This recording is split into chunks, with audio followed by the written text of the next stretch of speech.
हमारा टॉपिक है conditional statement in Java. Conditional statement का दूसरा नाम है कंडीशनल कंस्ट्रक्ट। स्टेटमेंट को बदल करके कंस्ट्रक्ट भी लिख सकते हैं। ठीक है, इसका मतलब क्या होता है कि जावा की प्रोग्रामिंग में जो कंडीशनल स्टेटमेंट्स आएंगे उनके बारे में चैप्टर है। ठीक है, अब जैसे यूजर ने कोई इनपुट दिया हमें, ठीक, सबसे पहले यूजर से इनपुट लेने के लिए इनपुट यूजर कैसे देगा, उसके लिए हमें एक स्कैनर बनाना पड़ता है।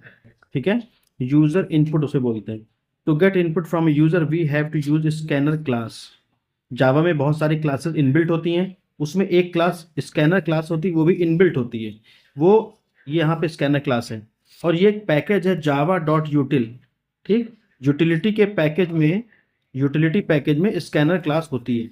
तो जब हमें स्कैनर बनाना होगा प्रोग्राम में, तो सबसे पहले इसको इंपोर्ट करेंगे, इस क्लास को import java dot util dot scanner, ये स्टेटमेंट है पहला। तो अब यहाँ पे क्या होगा, स्कैनर हमारा क्रिएट हो जाएगा। अब स्कैनर को क्रिएट करने का जो सिंटैक्स है वो ये है, स्कैनर एस सी, ये कोई नाम है, ये कोई क्या है, कोई भी नाम। आप इसकी जगह ओ बी रख दो, मैंने तो दो डिजिट, आप कुछ भी रख सकते हो, एक्स वाई जेड कुछ भी रख सकते हो आप यहाँ पे नाम। ठीक है, यानी इस नाम से आपने एक स्कैनर बनाया, क्रिएट किया, स्कैनर क्रिएटेड। आगे क्या लिखेंगे, new scanner system dot in. ये जो स्कैनर है ये रिप्रेजेंट करता है हमारे क्लास को, स्कैनर क्लास को। इसको बोलते हैं कंस्ट्रक्टर। ये क्या है, कंस्ट्रक्टर। न्यू क्या है, ऑपरेटर। एससी क्या है, स्कैनर ऑब्जेक्ट, स्कैनर का नाम। ठीक, ये क्या है, ये क्लास, जो स्कैनर क्लास थी हमारी, जो हमने इंपोर्ट किए थे क्लास, उस क्लास में कंस्ट्रक्टर के थ्रू हमने एक नया नया स्कैनर ऑब्जेक्ट क्रिएट कर दिया जिसका नाम एससी है, सिस्टम डॉट इन। क्लियर, ये उसका सिंटैक्स, हमें इसको याद करना पड़ेगा। ठीक है, फिर स्कैनर से हमें रीड कराना है। रीडिंग के बहुत सारे मेथड है। तो सबसे पहले होता है नेक्स्ट इंट। आप समझिए, जो भी यूजर ने इनपुट दिया, कोई इनपुट दिया, उसको रीड करता है as integer value, as int value from the user. ठीक, next int, next line read as a string value. ये कोई स्ट्रिंग वैल्यू का रीडिंग ऑब्जेक्ट है। एक क्वेश्चन कराएंगे तो उससे समझ में आएगा।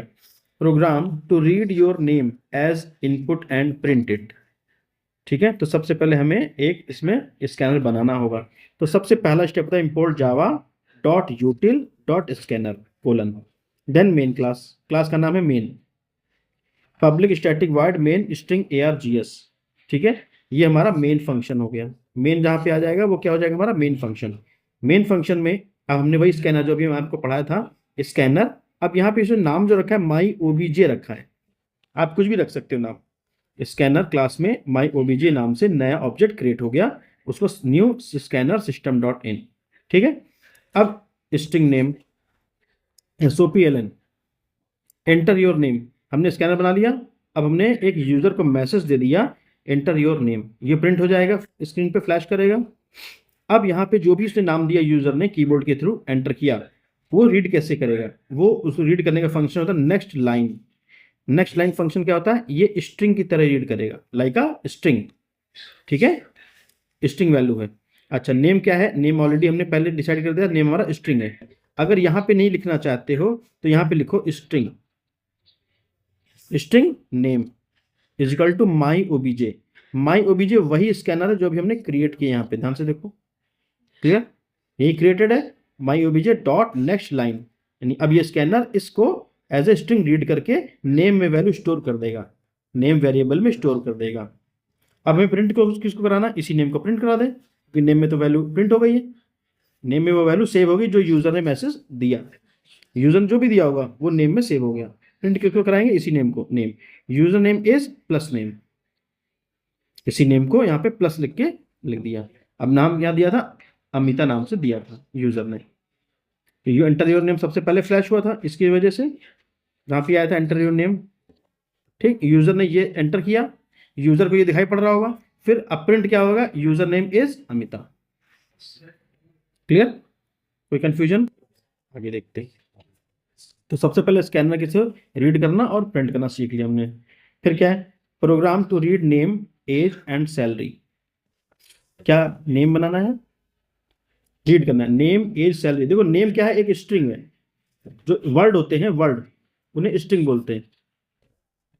फिर से देखो, नेम है तो उसे क्या बोलेंगे, स्ट्रिंग, ये स्ट्रिंग है। लेकिन एज क्या होगा, ये कोई नंबर होगा, जैसे 8 ईयर्स, ठीक, तो ये इंट वैल्यू है।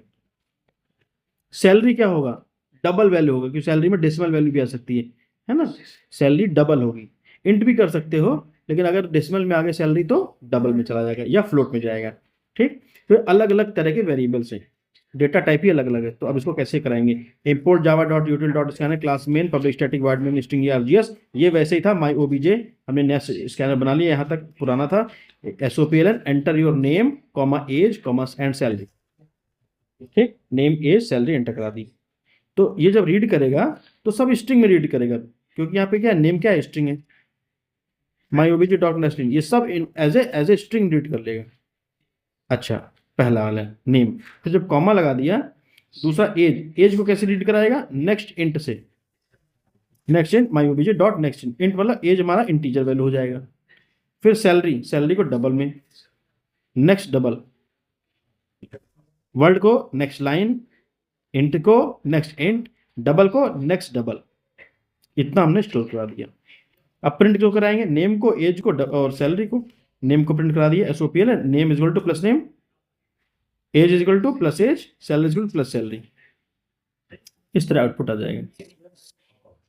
कोई कंफ्यूजन सर? हाँ, अब जो एक्चुअल चैप्टर है जिसमें कंडीशंस आएंगी वो यहाँ से अप्लाई हो रहा है, वो यहाँ से स्टार्ट हो रहा है, ठीक है।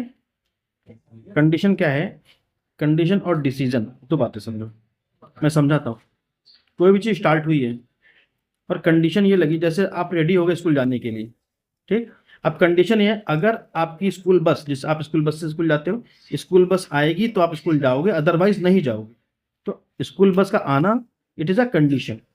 If school bus arrives, clear, if आ गया ना, अगर, तब क्या करोगे, अगर ये कंडीशन ट्रू हो गई, यानी अगर आई, इसका आंसर यस हुआ, या ये ट्रू हुआ, एक ही बात है। अगर बस आती है तो आप क्या करोगे, अगला ये जो जहाँ कुछ भी होगा वो काम करोगे, स्कूल जाना स्कूल जाओगे, नहीं जाना नहीं जाओगे, डिसाइड किया जाएगा। किसी भी कंडीशन का ट्रू होने पर एक काम होगा, नहीं नहीं ट्रू होने पर ये दूसरा हो जाएगा, और यहाँ पे प्रोग्राम एंड हो जाएगा।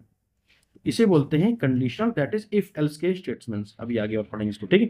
तो ये हमारा फ्लो चार्ट है, स्टार्ट होगा प्रोग्राम, स्टार्ट हुआ, कोई कंडीशन है, ये कंडीशन अगर फुलफिल होती है यानी ट्रू होती है तो फिर ये कोड रन करेगा। अब इस कोड में कुछ भी लिखा जा सकता है, कोड रन होने के बाद ये प्रोग्राम एंड हो जाएगा। अगर ये ट्रू नहीं हुआ, कंडीशन फुलफिल नहीं हुई, तो फिर ये कोड नहीं रन करेगा, सीधे सीधे प्रोग्राम एंड हो जाएगा डायरेक्ट, क्लियर। चलिए इसको आप देखते हैं क्वेश्चन में। सबसे पहला आता है इफ स्टेटमेंट, वही हमारा स्टेटमेंट। तो मैं इसका एक आपको जनरल सिंटेक्स पहले देता हूँ, एक एग्जाम्पल के थ्रू समझाऊंगा। If statement is used to execute statement और block of statement only when the given condition becomes true. एक सिनारियो है, condition, consider scenario where you need to check if someone is eligible to vote और not. कोई भी eligible है vote देने के लिए, नहीं। How could you know if someone is eligible to vote, one can, अब जो रूल, इसका रूल क्या है, one can vote if he और शी इज 18 और ओल्डर। अगर कोई भी इंसान 18 यानी इसकी एज 18 हो या ओल्डर उससे, तब तो वोट दे सकता है, अदरवाइज वोट नहीं दे सकता अपने इंडिया में, ठीक है। ये कंडीशन है, ठीक है, ही और शी इज 18 और ओल्डर, 18 और ओल्डर का कंडीशन है। इस कंडीशन को ऐसे समझते हैं, जरा ध्यान समझो। फ्लो चार्ट में हमारी जो कंडीशन क्या आ गई, if age is greater than और इक्वल टू 18, अगर हमारी एज कितनी हो, 18 के बराबर हो या ग्रेटर देन 18 हो, ठीक है, इज इक्वल टू और ग्रेटर देन 18, कंडीशन समझ आ गई। अगर ये ट्रू हुई, एलिजिबल टू वोट, अगर ट्रू नहीं हुई, not eligible to vote, done. इसको लिखेंगे कैसे, तो फ्लो चार्ट में बता दिया। इसका सिंटेक्स क्या होता है, इफ के साथ कंडीशन आती है, इफ और ब्रैकेट में कंडीशन, और यहाँ पे दो करली ब्रैकेट ऑन होते हैं, करली ब्रेसेस, ठीक है। इसके अंदर इसको बोलते बॉडी ऑफ द कंडीशन, ये बॉडी है, या इसको बोलते ब्लॉक, ब्लॉक बोलो या बॉडी बोलो। अब अगर ये कंडीशन ट्रू हुई तो ये ब्लॉक रन करेगा, प्रोग्राम इसको रन करेगा, ठीक। अब इसको लिखते हैं और कैसे, इफ जो होता है वो कीवर्ड होता है, यहाँ पे कंडीशन लगाई ब्रैकेट के अंदर, ग्रेटर देन इक्वल टू 18, और यहाँ पे ये ब्रैकेट ओपनिंग ब्रैकेट, ये ओपनिंग ब्रैकेट ये वाला, और ये क्लोजिंग, यहाँ भी लगा सकते हो यहाँ भी लेकिन लगता स्टैंडर्ड यहीं पे सही है, ठीक है। फिर आता है SOPLN एलिजिबल टू वोट, यहाँ पे एक इस ब्लॉक के अंदर लिख दिया हमने SOPLN system.out.println eligible to vote. अब ये प्रिंट हो जाएगा कब, when this condition is true, और ये ब्रैकेट बंद हो जाएगा, ठीक। अब एक क्वेश्चन देखते हैं, a program to check which of the two variables x और y हैज अ ग्रेटर, इन दोनों में से कौन सी बड़ी है ये पता करना है, ठीक है। हमें पता नहीं x में क्या है y में क्या है। Public static void main string RGS, इसमें स्कैनर नहीं बनाया गया, इसमें प्रोग्राम में पहले से ही हमने जो वैल्यूज हैं वो इनबिल्ट कर दी, पहले से इसमें इनकी वैल्यू असाइन कर दी। 20 को असाइन किया x में, 18 को असाइन किया y में, यानी x की वैल्यू 20, y की वैल्यू 18, ठीक। लेकिन ये आपको तो दिख नहीं रहा है, ये तो यूजर को नहीं दिखेगा ना, प्रोग्रामर को दिख रहा है केवल। अब हमें ये बताना है कौन सा बड़ा है। कंडीशन क्या, if x is greater then y, if SOPLN x is greater then y, ये प्रिंट कर दो। यहाँ पे है ऐसा तो आगे x इज ग्रेटर देन, अगर ऐसा नहीं होता तो नहीं प्रिंट करता। डन।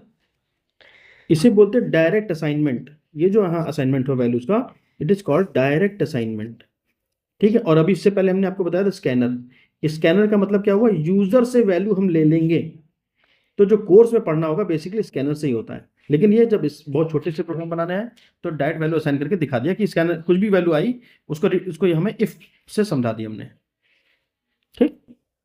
दोनों ही तरीके से असाइन किया जाता है, डायरेक्ट भी और स्कैनर के थ्रू भी। अब ये बताना है कोई नंबर इवन है कि नहीं, write a program number is even और नॉट। क्लास में देखो यहाँ पे नहीं आया कहीं import java डॉट, क्योंकि यहाँ पे स्कैनर यूज ही नहीं हुआ है, इसलिए वो सिंटेक्स हमारा import java dot util dot scanner नहीं आया, अदरवाइज आता class main publish static void, ये तो मेन मेथड हो गया हमारा। अब नंबर असाइन कर दिया, नंबर में 100। अब मुझे ये बताना ये भी जो भी नंबर है क्या ये इवन नंबर है या नहीं है, तो उसका प्रोग्राम क्या है, इफ नंबर मॉडुलो 2, ये जो सिंबल है ये परसेंटेज नहीं है, it is not percentage, it is called modulo. Modulo करता क्या है, मॉडुलो आपको रिमाइंडर वैल्यू देता है कि जो भी नंबर थी उसको अगर हमने 2 से डिवाइड किया, 2 से डिवाइड, तो यहाँ पे जो आएगा यहाँ पे डिवाइडर नहीं आएगा, यहाँ पे आएगा रिमाइंडर, ये रिमाइंडर देगा, रिमाइंडर कितना आता है। अब रिमाइंडर इज इक्वल टू 0, 2 से डिवाइड करने पर डबल इज इक्वल टू का मतलब अगर आता है, इसका मतलब सिंपल जो हमारे मैथ में इक्वल होता है ना, उसका कंप्यूटर मतलब ऐसा होता है, ठीक, सही। कंप्यूटर का मतलब ये इक्वल्स होता है, ठीक। नंबर को 2 से डिवाइड करने पर रिमाइंडर 0 के बराबर हो जाए, इफ, ठीक। देन अगर जैसे कोई नंबर है 10, उसको हमने 2 से डिवाइड किया, 2 से डिवाइड किया, 2 5 जा 10, रिमाइंडर 0, दिस इज रिमाइंडर, ये 0 आया तो मॉडुलो ये वैल्यू देता है हमेशा, ये नहीं देता, ये देता है। अगर रिमाइंडर 0 हो जाए देन वी कैन से क्या, कि ये जो है ये हमारे इवन नंबर है, जो 2 से डिविजिबल होती है इवन होती हैं। तो यहाँ जो भी नंबर है उसका 2 से डिवाइड करने पर रिमाइंडर 0 हो जाए then it is a even number. अगर ये कंडीशन फुलफिल हुई इफ, तो ये प्रिंट करेगा नंबर इज इवन, क्योंकि 100 इवन नंबर था, कंडीशन फुलफिल हुई, इसका मतलब इवन है। अब आता है इफ के साथ एल्स स्टेटमेंट। अभी तक केवल इफ था, अगर ट्रू हुई तो ये करो, नहीं तो मत करो, कुछ नहीं करो, प्रोग्राम कुछ नहीं करेगा। अब अगर वो कंडीशन ट्रू की जगह फॉल्स, ट्रू भी हो, ट्रू नहीं हुई, या फॉल्स होने के चांस भी है, तो फॉल्स होने पे कुछ अलग काम कराना है हमें, कंप्यूटर से प्रोग्राम से कुछ अलग काम कराना है दूसरा, तो उसके लिए एल्स आ गया। अभी तक केवल इफ था, अगर ट्रू है तो करो, इसके आगे कोई कंडीशन नहीं है।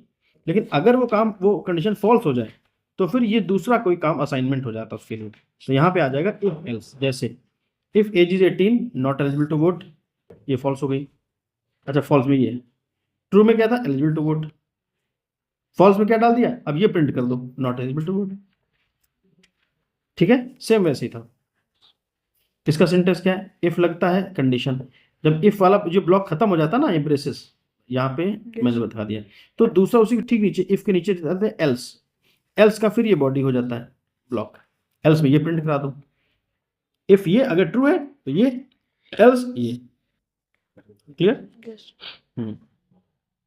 थोड़ा सा बड़ा प्रोग्राम लेते कोई। अब आता है नेस्टेड इफ, पहले इफ समझा देते हैं, ये एक प्रोग्राम समझा देते हैं। A program to check whether a number is even और ऑड, इवन और कह रहे सेम प्रोग्राम हमारा अभी इस बार 99 वैल्यू दी थी, असाइन कर दी, नंबर डिवाइडेड बाई 2 मॉडुलो 2 से लिया, 0 आ गया, नंबर इज इवन। इफ, अगर इफ में नहीं हुआ तो फिर क्या, एल्स, ऐसे फिर number is not, number is odd, अब ये प्रिंट हो जाएगा। तो इस केस में 99 क्या है, हमारा ऑड नंबर है, तो इफ नहीं चलेगा, कौन सा ब्लॉक चलेगा, एल्स वाला ब्लॉक रन करेगा, तो नंबर इज ऑड। समझ आ गया। अब आता है nested if. Nest means with in, nest means with in. In Java if statement is referred to as being nested if it is stated inside another if statement। मतलब क्या हुआ, if के अंदर एक और if आ जाए, कंडीशन के अंदर एक और कंडीशन लगा दे, उसके अंदर फिर से एक और कंडीशन लगा दे, तो ये जितने भी बनेंगे ये सब नेस्टेड है। ये सब क्या है, नेस्टेड इफ स्टेटमेंट है। डन। एक कंडीशन के अंदर बहुत सारी कंडीशन लगाते जाना, उसका फ्लो चार्ट कुछ ऐसा। पहली कंडीशन है if A is greater than B, true इधर है फॉल्स इधर है। अगर ट्रू हुआ तो फिर से कंडीशन आ गई, देखो एक ब्लॉक आ गया कंडीशन का, if A is greater than c तब ट्रू। ये तो इस कंडीशन के अंदर एक कंडीशन ये है, इसके फॉल्स में भी यानी एल्स के अंदर भी एक कंडीशन लगा दी। ये तो इफ, अगर ये ट्रू हुई तो इधर एल्स में जाएगा ना प्रोग्राम फॉल्स के लिए, एल्स के अंदर फिर से इफ आ गया। कंडीशन के अंदर कंडीशन, चाहे वो इफ में हो चाहे वो एल्स में हो, तो ये इस टाइप की जो हमारी चीजें होती हैं, ये क्या हो जाता है हमारा nested if.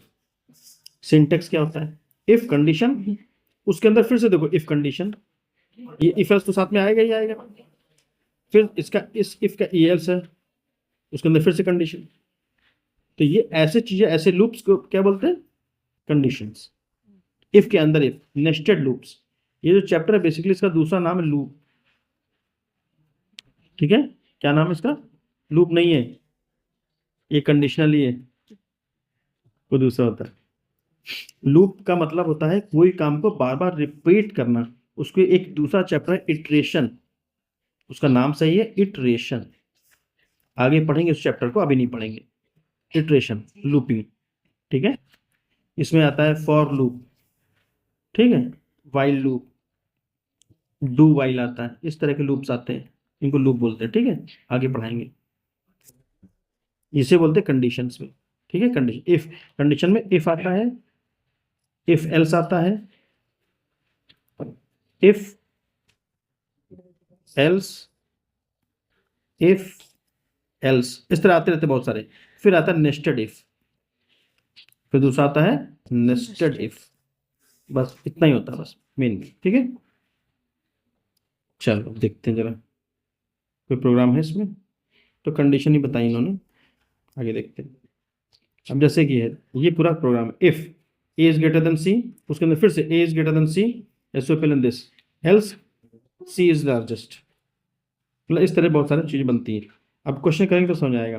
Programme to check largest of 3 number, 3 number में से बड़ी कौन है, तो import java dot scanner, class main बना दी, मेन फंक्शन स्कैनर बनाया माई ओबीजे नाम से, ठीक है। अब यूजर से इनपुट करा है, enter the values for a b and c, ठीक है।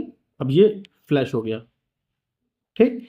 अब यूजर ने जो ए किया उसको नेक्स्ट एंड से रीड करा के ए में सेव कर दिया, फिर नेक्स्ट एंड से बी में, नेक्स्ट एंड से सी में, ए बी सी सेव हो गई।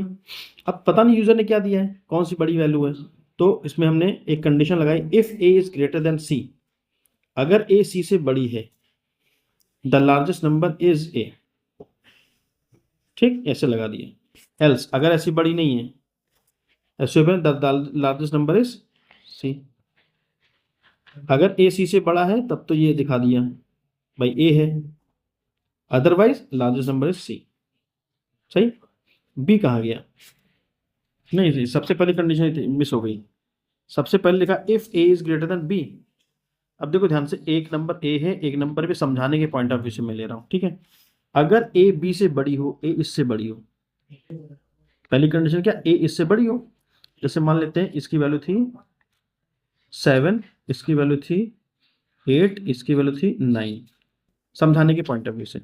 If A is greater than B, क्या ए से बी से बड़ा है, नहीं है, तो फिर अगर ये बड़ा होता तो ये वाला कोड रन कर जाता जो यहाँ पे लिखा रहता अंदर, ठीक, एल्स, अब प्रोग्राम किसमें चला जाएगा, एल्स में जाएगा। ये तो है नहीं, ट्रू है नहीं, अब एल्स में गया। एल्स में क्या हुआ, ये इससे बड़ा है, यानी कि इसका मतलब बी इससे बड़ा है। ये तो हुआ, ये इससे बड़ा नहीं, इसका मतलब बी इससे बड़ा हो गया। ठीक, अब एल्स में क्या चेक करेंगे, बी इज इफ, एल्स में गया और एल्स में हमने ब्लॉक खोला, फिर से उस पर कंडीशन लगा दी, if B is greater than c. अगर अब जो है बी सी से बड़ा हो, ठीक, तब क्या प्रिंट कर दो, SOPLN, B is greater, B is greatest, B is greatest print करा दो इसको। सबसे बड़ी नंबर यही है, क्योंकि अगर बी सी से बड़ा हुआ तो। अब यहाँ पे क्या है, बी सी से बड़ा है नहीं, तो इफ के साथ फिर से एल्स लगा दो। एल्स अगर इससे नहीं है, इसका मतलब सी सबसे बड़ा हुआ, then SOPLN, C is the largest number.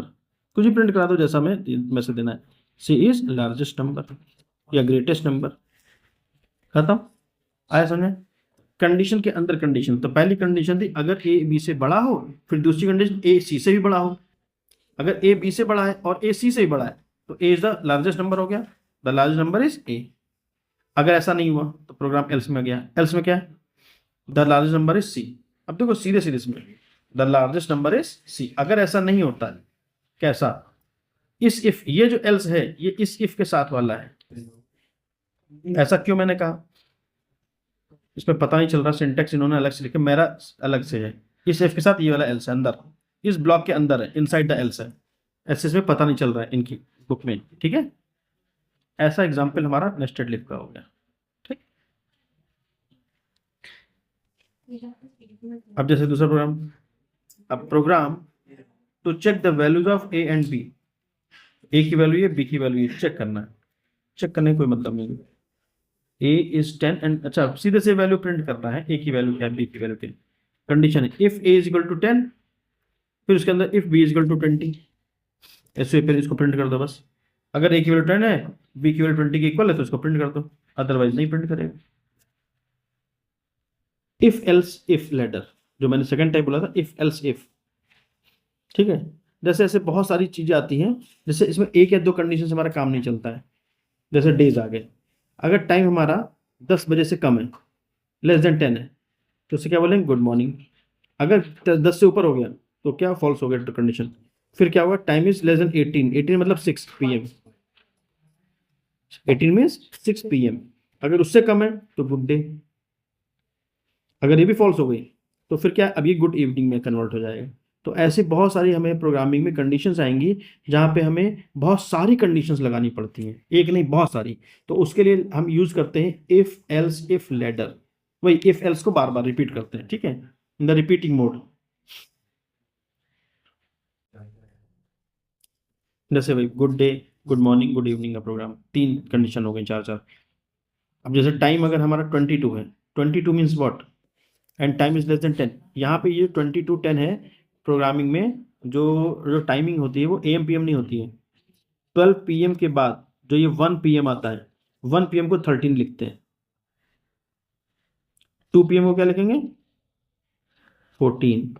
इस तरह शाम को 6 PM को क्या बोलेंगे, 18। इस तरह फिर 24 तक पहुंच जाएगा, रात के 12 बजे तक ये 24 पहुंच जाएगा। हाँ पूछिए। मतलब इसमें